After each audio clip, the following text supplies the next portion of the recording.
પ્રકરણ 4 ની અંદર સ્વાધ્યાયના દાખલાની પ્રેક્ટિસ કરીશું. એમાં પહેલો દાખલો કે જેમાં ત્રિજ્યા આપેલી આપણને 8 સેન્ટીમીટર, આંટાઓની સંખ્યા 100 અને વિદ્યુત પ્રવાહ 0.40 એમ્પિયર. તો મિત્રો આ ચેપ્ટરની અંદર તમારે મેક્સિમમ ગણતરી કરવાની થશે ચુંબકીય ક્ષેત્રની. તો ચુંબકીય ક્ષેત્ર ગણવા માટે ક્યારે કયું સમીકરણનો ઉપયોગ કરવો એ ખાસ સમજવું જરૂરી. અહીંયા તમારે વર્તુળના કેન્દ્ર પર ચુંબકીય ક્ષેત્ર શોધવાનું અને વર્તુળના કેન્દ્ર પર ચુંબકીય ક્ષેત્ર શોધવા માટેનું સમીકરણ D બરાબર μ0I/2r. તો આંટાઓની સંખ્યા આપેલી હોવાથી n વડે આપણે ગુણીશું. તો μ0 ની કિંમત 4 pi 10⁻⁻⁷ I બરાબર 0.40 અને આંટાઓની સંખ્યા 100. અહીંયા આપણે સંજ્ઞા કેપિટલ R કરી દઈશું અથવા સ્મોલ r બી લઈ શકો. 8 × 10⁻² મીટર. સેન્ટીમીટરનું શેમાં કન્વર્ટ કર્યું મિત્રો આપણે? મીટરમાં. તો છેદમાં 2 અને r બરાબર 8 × 10⁻². તો આનું સાદુરૂપ આપીશું કેલ્ક્યુલેટરમાં. તો જવાબ આવશે 3.14 × 10⁻⁴ ટેસ્લા.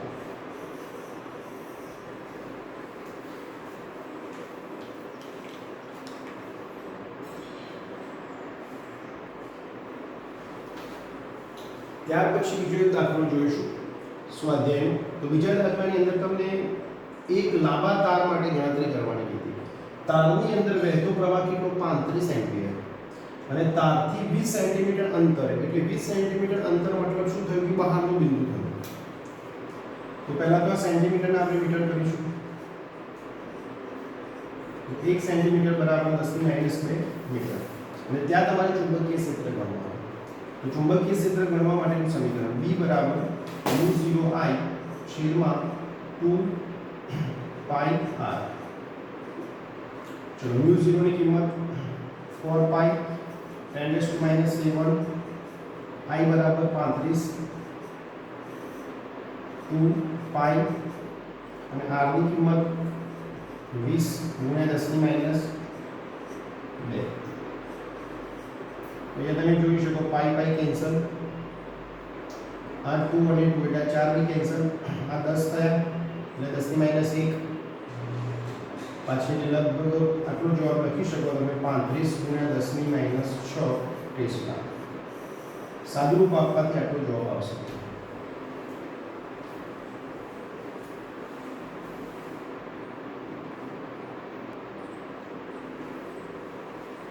સ્વાધ્યાયનો ત્રીજો દાખલો. એક સમતલની અંદર એક સીધો તાર વિચારીશું.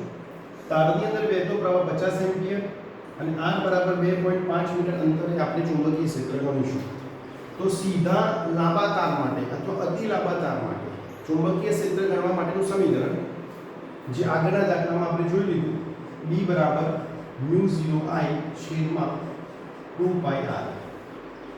તો μ0 ની કિંમત 4 pi 10⁻⁷ I બરાબર 50, 2 pi અને r બરાબર 2.5. આનું આપણે કેલ્સીમાં સાદુરૂપ આપીશું તો જવાબ આવશે લગભગ 4 × 10⁻⁶ ટેસ્લા. આમાં મિત્રો બીજો એક સવાલ બી પૂછો તમે કે એની મૂલ્ય તો આપણે ગણી લીધું 4 × 10⁻⁶ ટેસ્લા, પણ જોડે જોડે દિશા પણ પૂછી.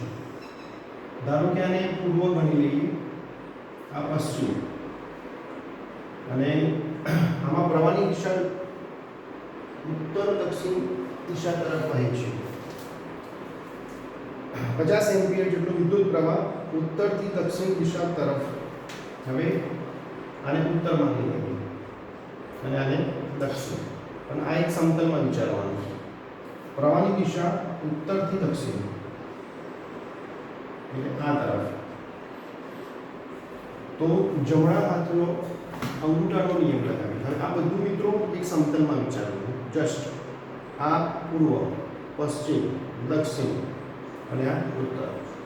હવે પ્રવાહ ક્યાંથી ક્યાં જશે? ઉત્તરથી દક્ષિણ એટલે પ્રવાહની દિશામાં આપણે અંગૂઠો રાખીશું. તો આગળનો આંગળી.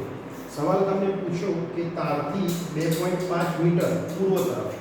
તો ફરીથી એકવાર સમતલ, પ્રવાહની દિશા પ્રવાહની દિશા વચ્ચે અંગૂઠો રાખીશું તો આગળીઓ અહીંયા ઉપરની તરફ ગઈ. બોર્ડ ઉપર મિત્રો આ પ્રમાણે દોરી શકાય પણ સમતલમાં વિચારીશું તો અહીંયા ચુંબકીય ક્ષેત્ર રેખાઓ આમ જશે ઉપરની તરફ. એટલે કહી શકાય કે 2.5 મીટર અંતરે પૂર્વ દિશામાં એટલે કે પસંદ કરેલું ધારો કે P બિંદુ તો P બિંદુ પર ચુંબકીય ક્ષેત્ર પૂર્વ દિશામાં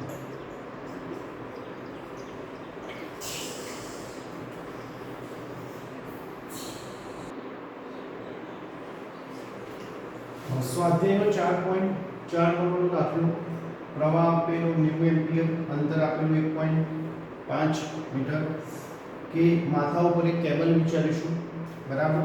કેબલની અંદર રહેતો પ્રવાહ 90 એમ્પિયર એ પૂર્વથી પશ્ચિમ તરફ.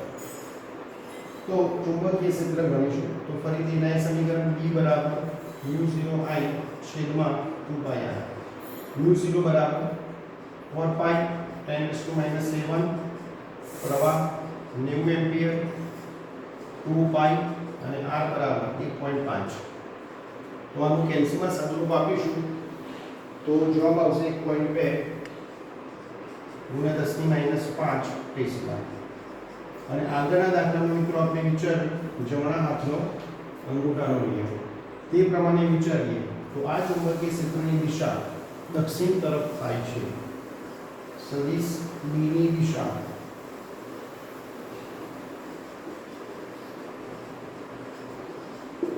દક્ષિણ તરફ છે.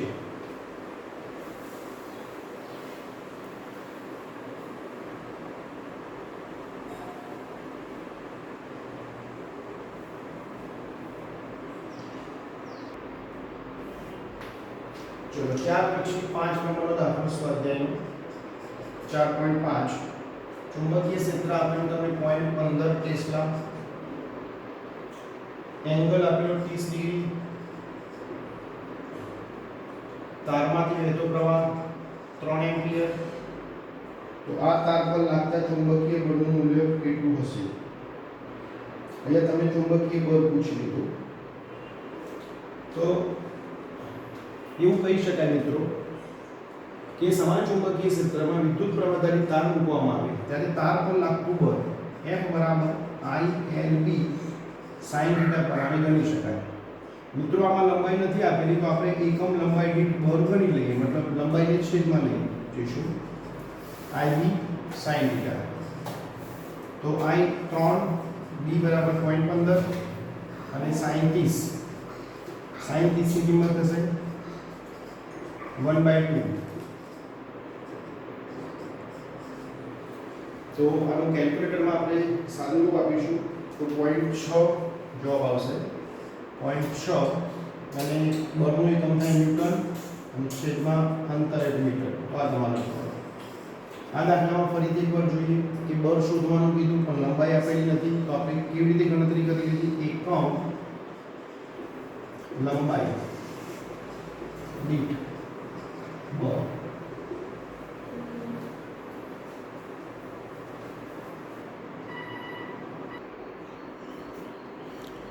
સ્વાધ્યાયનો 6 નંબરનો દાખલો એમાં લંબાઈ અને ચુંબકીય ક્ષેત્ર એકબીજાને લંબરૂપે બને છે. બાકીની કિંમતો તમને એઝ ઇટ ઇઝ આપેલી જેમ કે લંબાઈ આપી 3 સેન્ટીમીટર પ્રવાહ 10 એમ્પિયર અને ચુંબકીય ક્ષેત્ર 0.27 ટેસ્લા. આને કન્વર્ટ કરીશું 3 ગુણ્યા 10⁻⁻2 મીટર. હવે બળ ઘણું હોય તો આ સમીકરણનો ઉપયોગ કરી શકો. F બરાબર ILB sin θ. તો આપણે રકમને સારી રીતે સમજીએ તો રકમમાં લખેલું કે લંબાઈ અને ચુંબકીય ક્ષેત્ર બંને ક્રિયાને કેવા બનવાના લંબ. એટલે ખૂણો તમારે L અને B વચ્ચે જોવાનો થશે તો અહીંયા θ થશે 90. એટલે I બરાબર 10 L બરાબર 3 ગુણ્યા 10⁻2 અને B બરાબર 0.27 અને sin 90 બનતી રહેશે. આનું કેલ્ક્યુલેટરમાં આપણે સાદુરૂપ આપીશું તો 8.1 ગુણ્યા 10⁻2 ન્યૂટન. આ તમારો જવાબ. ખૂબ ઈજી દાખલાઓ મિત્રો તમને ઇક્વેશન યાદ હોય તો તમે સરળતાથી ગણી શકો.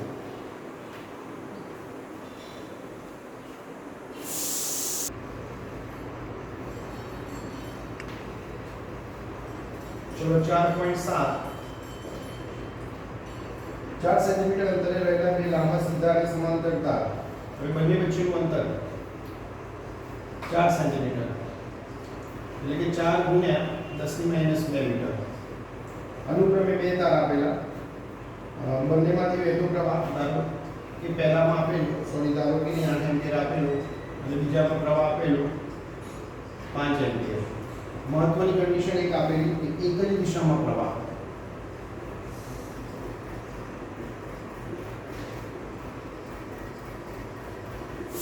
અને એક જ દિશામાં વિદ્યુત પ્રવાહ હોય તો આપણે થિયરીમાં ભણી ગયા કે બંને વચ્ચે શું હોય? આકર્ષણ.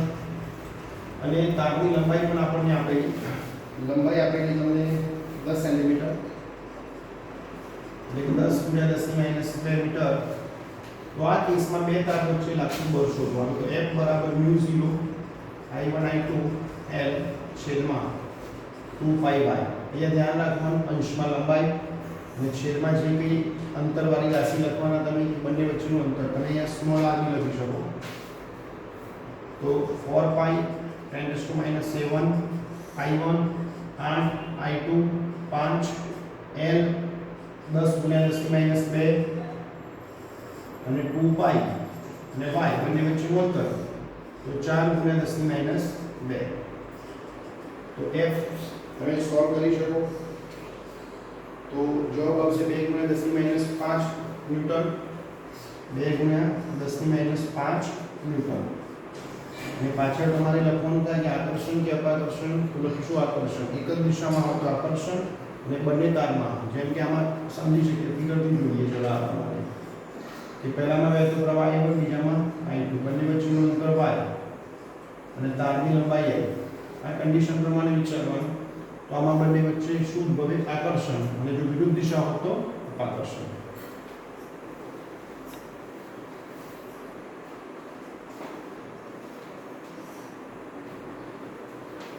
ચલો ત્યાર પછી 4.8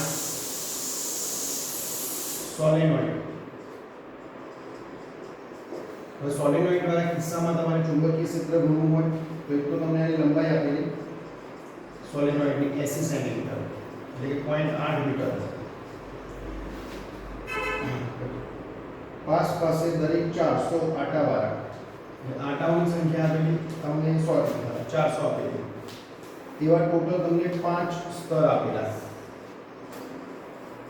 એટલે એકમાં આવું લખી શકાય કે એક સ્તરમાં 400 તો પાંચે કેટલા? તો કુલ આટા ગણવા માટે 5 × 400 કરીશું.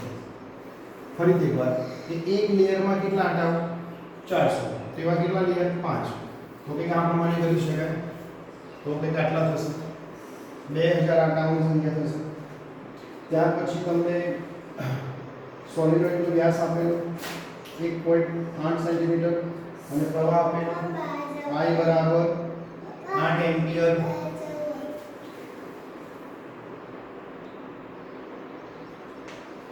તો મિત્રો આ કેસમાં તમારે સોલેનોઇડની અંદર મતલબ કેન્દ્ર પર ચુંબકીય ક્ષેત્ર લીધો તો તમે સરળતાથી ગણી શકો. સોલેનોઇડ વાળા કિસ્સામાં B બરાબર μ0 Ni. સ્મોલ n એટલે શું? એકમ લંબાઈ દીઠ આંટાની સંખ્યા. એકમ લંબાઈ દીઠ આંટાની સંખ્યા μ0. n ના સ્થાને કેપિટલ N છેદમાં L into I. μ0 4.10⁻⁷ n આંટાની સંખ્યા લઈશું 2000 ભૂલ ના પડવી જોઈએ. અને I બરાબર પ્રવાહ આપેલો આપણે 8 એમ્પિયર અને સોલેનોઇડની ટોટલ લંબાઈ આપેલી 0.8. તો આનું સાદુરૂપ આપીશું તો 2.5 × 10⁻² ટેસ્લા. મિત્રો આ ચેપ્ટરમાં ખાસ ધ્યાન એ રાખવાનું થાય કે તમે જોયું હશે કે શરૂઆતનો એક દાખલો હતો જે રિંગ માટેનો હતો, પછી અતિ લાંબા તાર માટે હતો, વચ્ચે પછી ચુંબકીય બળવાળા દાખલા ગણે આપણે. અને આ દાખલાની અંદર ગણતરી તો ચુંબકીય ક્ષેત્રની જ કરી આપણે, પણ કયા આકાર માટે કામ કર્યું? સોલેનોઇડ માટે. તો સોલેનોઇડ માટે કેલ્ક્યુલેશન કરવું હોય તો આ સમીકરણ આવું સેમ ટુ સેમ આવશે ટોરોઇડ માટે, પણ છેદમાં તમારી લંબાઈ લખવાની થાય 2πr.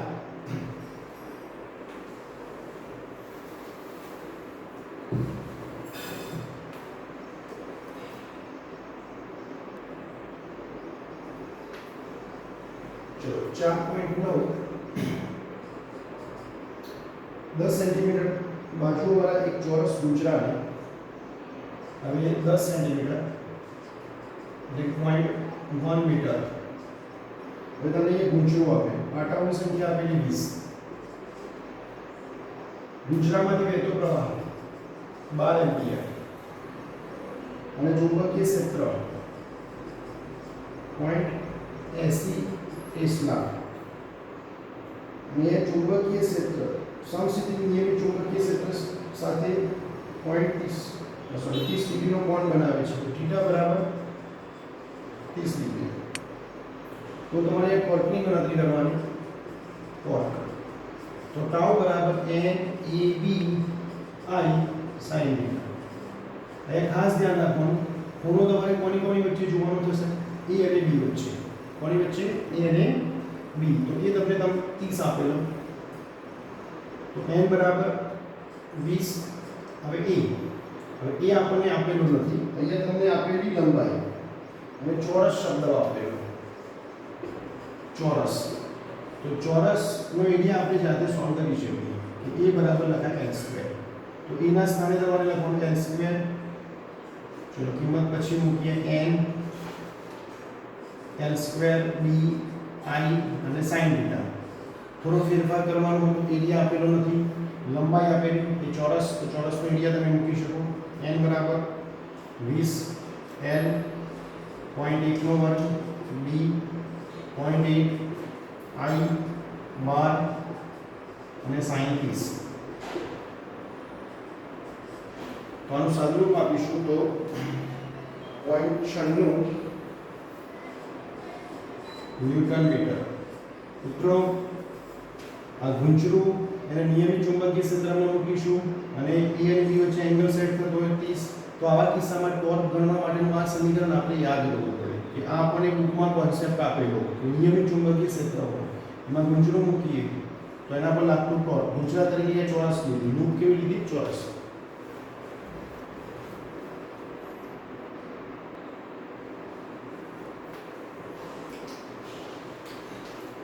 સ્વાધ્યાયનો 10 નંબરનો દાખલો અનુક્રમે બે ગુંચરા આપેલા આપણને બંને ગુંચરાઓને નિયમિત ચુંબકીય ક્ષેત્રમાં મૂકીશું તો આ સંદર્ભમાં તમારે પ્રવાહ સંવેદિતતા અને વોલ્ટેજ સંવેદિતતાનો ગુણોત્તર શોધવાનો તો બંને ગુંચરા માટેની ડિટેલ આપેલી અવરોધ આપેલો કાંટાની સંખ્યા એરિયા ચુંબકીય ક્ષેત્ર એઝ ઇટ ઇઝ બીજા ગુંચરા માટે બરાબર તો ગુંચરા પર જે લાગતું ટોર્ક હોય એનું સમીકરણ અત્યારે જોયું આપણે ટાઉ બરાબર n a b i sin theta મહત્તમ ટોર્ક માટે sin ની વેલ્યુ તમે 1 લઈ શકો n a b i અને ગુંચરામાં જે પુનઃસ્થાપક ટોર્ક ઉદ્ભવતું હતું એ તમે લખી શકો k5 તો આ રિલેશનનો ઉપયોગ કરીશું બે ટોર્ક આ બાહ્ય ટોર્ક અને આ થયું પુનઃસ્થાપક ટોર્ક તો 5 છેદમાં i લખું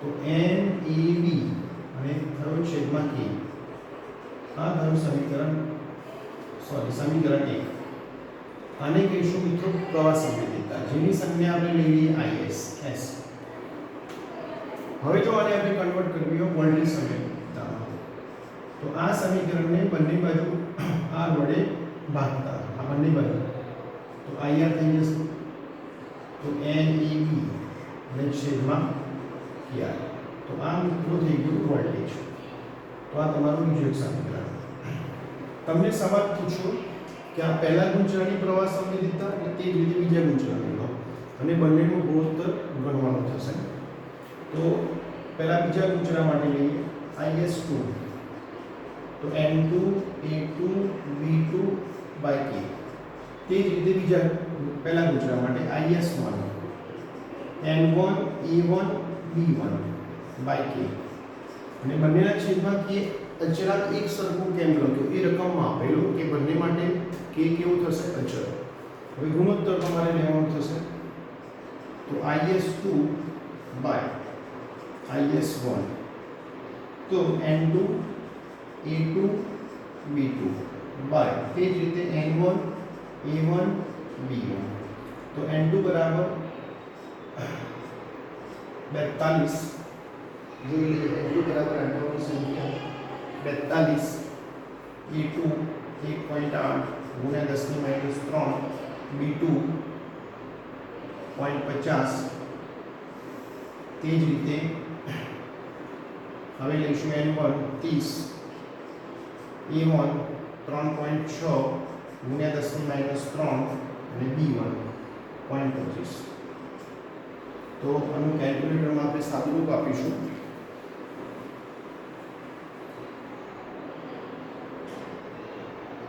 તો જવાબ આવશે 1.4 અને ગુણોત્તર હોવાથી આનો કોઈ કબ હોય નહીં તો પ્રવાહ સંવેદિતતાનો તમારો જવાબ 1.4 તે જ રીતે મિત્રો વોલ્ટેજ સંવેદિતતા લઈએ અહીંયા જરાક જોઈશું આપણે અહીંયા જરાક ભૂલ થઈ અહીંયા r લખીશું તો Vs2 તો N2 A2 B2 by R2 તે જ રીતે Vs1 તો N1 A1 અને B1 હવે છેદમાં R1 આવશે છેદનો છેદ ક્યાં જાય અંશમાં તો R1 ઉપર જશે તો વોલ્ટેજ સંવેદિતતાનો અને બંનેમાં કી અક્ષર હોવાથી કેન્સલ થઈ જશે એટલે અંશમાં આપણે n2 વાળું પદ સેટ કર્યું અને એનો r2 છેદમાં જશે તે જ રીતે r1 તો છેદના છેદમાં ક્યાં ગયો અંશમાં તો આ બધી જ કિંમતો આપણે મૂકીશું કિંમતો તમારે જાતે મૂકીને પ્રેક્ટિસ કરવાની કંઈ બધું ભારે નથી તો આનો જવાબ બને લગભગ એક જવાબ આવશે જે પ્રમાણે મેં પ્રવાહ સંવેદિતતામાં કિંમત મૂકીને જવાબ 1.4 સેટ કર્યો અથવા આવ્યો તે જ રીતે તમારે આની અંદર કિંમત મૂકશો તો જવાબ કેટલો આવશે એક ના આવે તો એકની આજુબાજુ આવી શકે જવાબમાં મિત્રો ક્યાંક લખવામાં ભૂલ થઈ હોય તો માફ કરજો એ જરાક તમે સુધારી શકો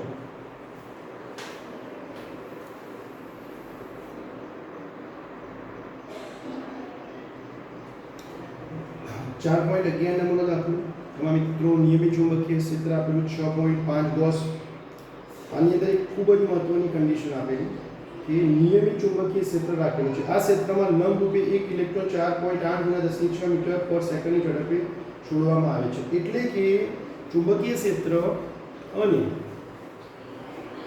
વેગ બંને એકબીજાને કેવા થયા લંબ અને આ કિસ્સામાં આપણને ખબર મિત્રો કે ચુંબકીય બળ એ શેમાં કન્વર્ટ થશે કેન્દ્રગામી બળમાં એટલે કે જરૂરી કેન્દ્રગામી બળ ક્યાંથી પૂરું પાડવામાં આવે ચુંબકીય બળમાંથી અને જેના કારણે આ ઇલેક્ટ્રોન આપેલું એ શું કરશે નિયમિત વર્તુળ ગતિ કરે તો એક સવાલ પૂછ્યો કે નિયમિત વર્તુળ ગતિ કેમ કરે રાઉન્ડમાં કેમ ફરે તો કોના કારણે ચુંબકીય બળના કારણે હવે ચુંબકીય બળમાં પાછું શું આવે કે જેમાં સદિશ v અને સદિશ v એકબીજાને લંબ હોય તો જ આવું બને અને જે રકમમાં આપેલા અને બીજા કેસમાં તમને કીધું ત્રિજ્યા ગણવાની તો ચલો ઇક્વેશન યાદ કરી લઈએ qvb sin 90 અને આ થશે mv² r ચલો એક v કેન્સલ sin 90 1 તો qv mv/r તો r ને કરતા બનાવીશું તો mv/qb m બરાબર ઇલેક્ટ્રોનનો દર 9.1 × 10⁻31 v બરાબર 4.8 × 10⁻6 q ઇલેક્ટ્રોનનો વિદ્યુતભાર 1.6 × 10⁻29 અહીંયા ધ્યાન રાખજો ચુંબકીય ક્ષેત્ર ગોસમાં આપેલું જેને કન્વર્ટ કરવું પડે 1 ગોસ બરાબર થાય 10⁻4 ટેસ્લા એટલે કે 6.5 × 10⁻4 અને આનું તમારે કેલ્શિયમના સાદુરૂપ આપવાનું અને કક્ષીય ત્રિજ્યા એટલે કે ત્રિજ્યા જે ઇલેક્ટ્રોન વર્તુળાકાર કક્ષાની ત્રિજ્યા જે શોધવાની હોય છે જવાબ આવશે 4.2 × 10⁻2 મીટર અને જરૂર પડે તો તમે સેન્ટીમીટરમાં કન્વર્ટ કરી શકો 4.2 અને હટાવી દો તો સેન્ટીમીટર થઈ જશે ઓકે હવે આ જ કોન્સેપ્ટમાં તમને બીજો દાખલો પૂછ્યો 11 નંબરમાં આપણે ગણતરી કરવાની હતી કક્ષીય ત્રિજ્યાની મતલબ ત્રિજ્યા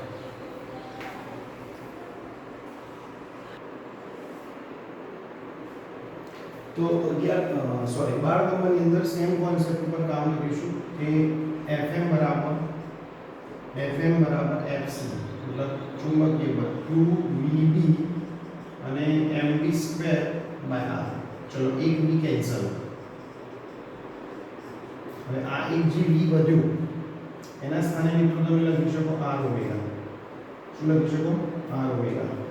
અને છેદમાં જે r હતો ફરીથી એક વાત, એક v કેન્સલ કર્યો તો v ના સ્થાને મેં શું લખી દીધું?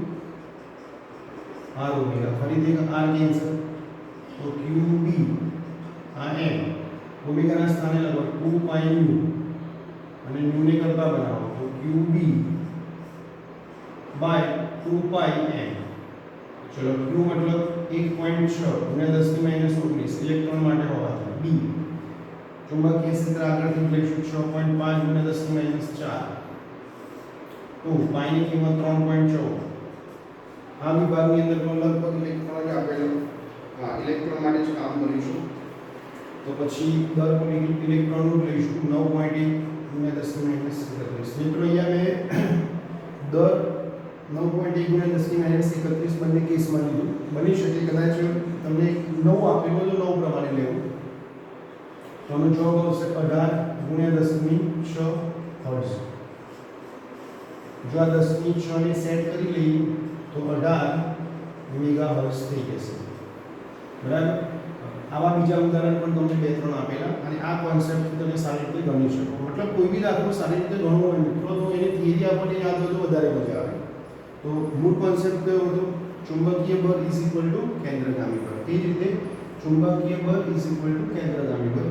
આમાં આપણે r શોધવું હતું માટે r ને કરતા બનાવ્યું. આમાં આપણે ફ્રીક્વન્સી શોધવાની હતી એટલા માટે u ને કરતા બનાવ્યું. બીજું કંઈ બી શોધવાનું કરી શકે. કોઈ પણ આમાં આવશ્યકતાથી તમને પૂછી શકે.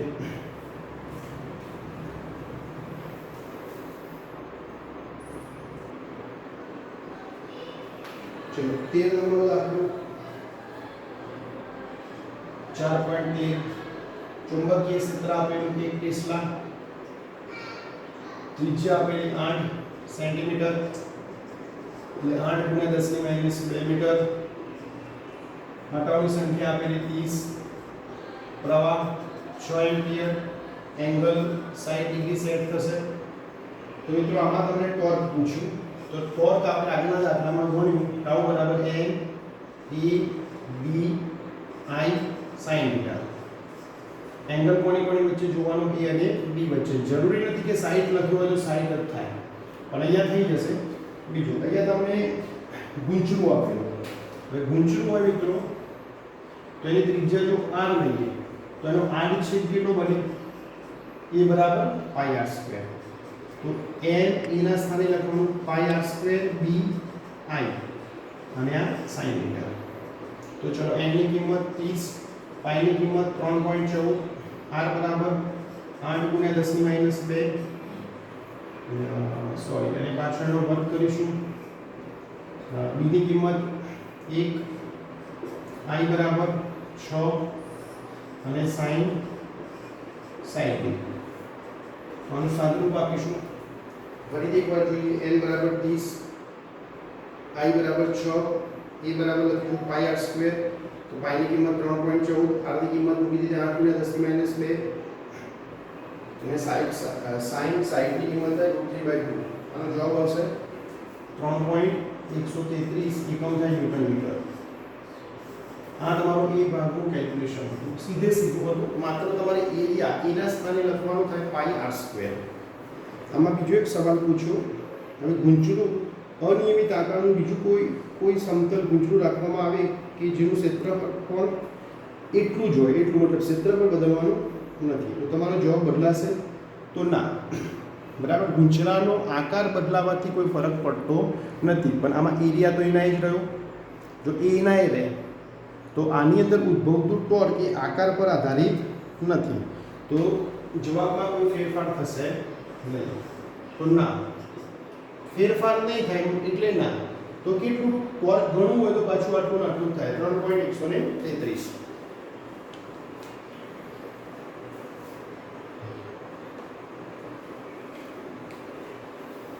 મિત્રો ચેપ્ટર નંબર 4 માં આપણે 1 થી માંડીને 13 દાખલાની પ્રેક્ટિસ કરી અને દરેકની રકમ તમે સારી રીતે વાંચજો અને એના પરથી જે મેં ડિટેલ સાઈડમાં કરી એમ સાઈડમાં કરવાની અને પછી તમે શાંતિથી દાખલા ગણી શકો. આ ચેપ્ટરના બધા દાખલા મોસ્ટલી તમને ઈઝી લાગશે. સીધા દાખલા હશે કે ઇક્વેશન તમને યાદ હોય તો તમે ગણી શકો. થોડી નાની નાની બાબતોનું ધ્યાન રાખવું જેમ કે a બરાબર શું લખ્યું પાઈ આર સ્ક્વેર. બીજું કાંઈ એંગલ ખાસ જરૂરી કે એંગલ અહીંયા સાઈડ આપે મેં સાઈડ લઈ લીધો, પણ તમારે જોવાનું કે એંગલ કોની સાથે વિચારવાનું હંમેશા. માનો કે આ ઊંચું તો એ હંમેશા ક્યાં હોય, એના સપાટીને લંબ જ હોય, સમતલને લંબ. અને ચુંબકીય ક્ષેત્ર સમજો આ દિશામાં આપેલું હોય સમજવા માટે, તો અત્યારે એંગલ થઈ ગયો 60 ડિગ્રી. અને આપણે જોવાનું એંગલ હંમેશા કોની વચ્ચે લેવાનું, એ અને બી. આપણે 1 થી 13 દાખલા ગણ્યા મિત્રો, એમાં કદાચ કોઈ ભૂલથી જવાબમાં પ્લસ માઇનસ લખી ગયું હોય તો જરાક જાતે સુધારી લેજો.